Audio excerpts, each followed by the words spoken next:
Good afternoon. Today we are going to be talking about Jonathan Green's, or Joshua Green rather, and his book Moral Tribes. So this book theorizes and draws on a lot of different disciplines in order to do so, that morality, human morality, has a biological basis, and that we can identify different emotions and different kinds of scenarios that gave rise to moral decision making. So the first place that he's going to start in your week 2 reading is with the prisoner's dilemma, right? So the prisoner's dilemma is about two prisoners, the team that have been captured over the course of committing a crime, and both are imprisoned in separate, different interrogation rooms. Now the police are going to try and prey upon them by exploiting the fact that they are selfish, right? Most criminals are selfish.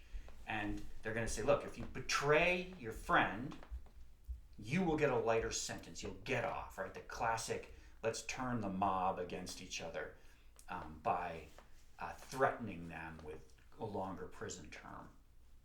Now, if the prisoners both betray each other, they're both going to get terrible jail sentences because the cops will have enough evidence to put them both away. And if one of them betrays the other, then that one will do better, and the other one is still going to do terribly. How do you get it to the point where both criminals kind of get off and get away with it, right? And that's what Green is going to call the magic corner. And that's where both criminals who are kept, remember, separate in these separate rooms, assume that the other one is going to back them up, that the other one is not going to rat them out, right? Now you might think it's funny that we're talking about morality using a metaphor of two criminals who have just committed a crime and are in jail. But the point here is that Green is saying cooperation is difficult. It's challenging to get to the point where people cooperate. And we do cooperate a lot, but how did we get there, right? His point is that a lot of times there's a lot of rewards for being selfish, right? You get more food, more sex, more status, that these things matter in human life.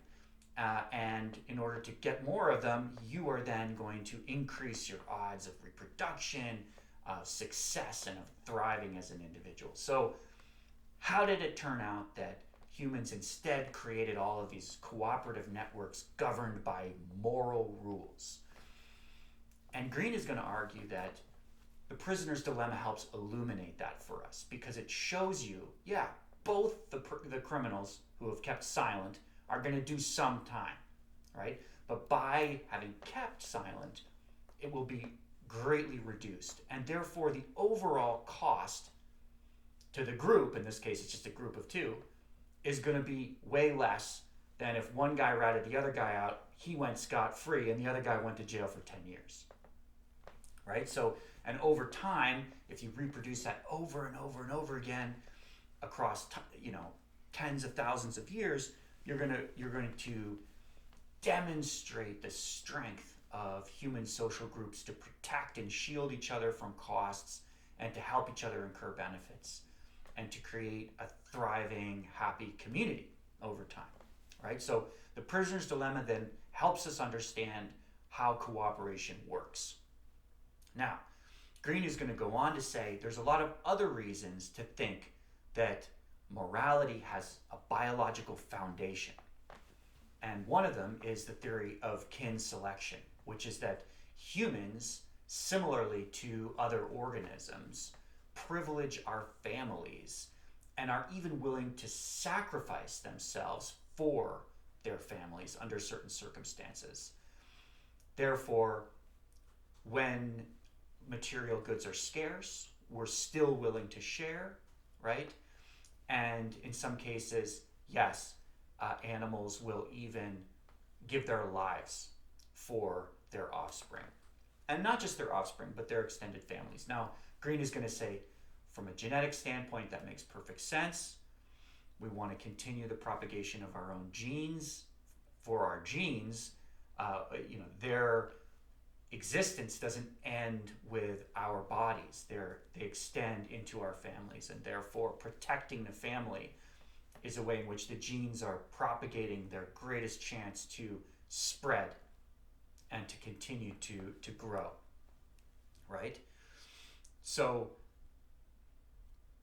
Green goes on to point out that this kind of kin selection has a feedback loop in the brain where it gives rise to feelings of caring, compassion, these kinds of emotions that then can be extended into other aspects of human life. So, in other words, if you're thinking about an evolved emotion that became morality, you could think in terms of mothers caring for their children and the necessity of spending a lot of time and a lot of money caring for children, especially human children, and then this then kind of taking hold as an evolved trait in other humans, and also jumping into the brains of males, and then kind of becoming a human trait, and being applicable to other situations. So Green is going to go on to discuss reciprocal altruism, which he's going to call tit for tat morality, right? This is the idea that if you help me, I'll help you, right? And eventually we can get into the consequences for vengeance and stuff like that. But keep in mind that this isn't as cold-blooded a calculation as you might think, right? Because reciprocal altruism, tit for tat, implies the capacity to imagine a productive future with someone else, continuing to contribute. So by saying, I will help you if you help me, you're saying, I can see this relationship being helpful for both of us. It's probably not going to end with this one exchange. And over time, we could build up loyalty. So reciprocal altruism means good deeds, good acts. Reciprocal means back and forth. That prefigures an optimistic vision of a future in which people are working together and have developed social trust, and the give and take becomes natural, becomes expected, and to be relied on. So, because this is such an important feature of a social animal like ourselves, we have powerful emotions that govern these interactions, so that if somebody betrays you, they do not give after you have given, right? You may feel anger, you may feel disgust, you may even feel contempt, like, what a jerk, right? On the other hand, if they do give back, and they give back generously with their time, their resources, you were going to feel a growing attachment to this person, a feeling of gratitude. These other positive emotions will nudge you towards a more cooperative approach to being in a human society, right? And then Green is going to also say, even the trait of forgiveness, which we might think of as being inspired by certain religious figures, has a very clear biological source, because if you were to punish people permanently every time they make a mistake, then you are reducing or even removing somebody who could be a very useful, productive, and helpful member of your group. So one mistake leading to absolute ostracism, that's a terrible strategy over time. The idea would be to try to reincorporate that person. For that to happen, you need to be able to forgive them. So even after you feel these very negative emotions, right, you might then feel, well, everybody makes mistakes. Let's move on. Let's see if we can reestablish a relationship. So Green is going to go on to discuss friendship as one of these other kinds of biologically occurring relationships that we can see as perhaps having moral implications.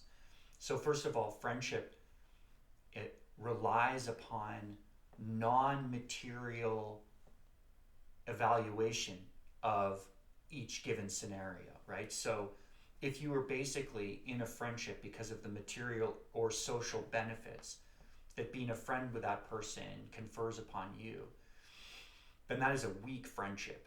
That is a weak tie, and it will not hold.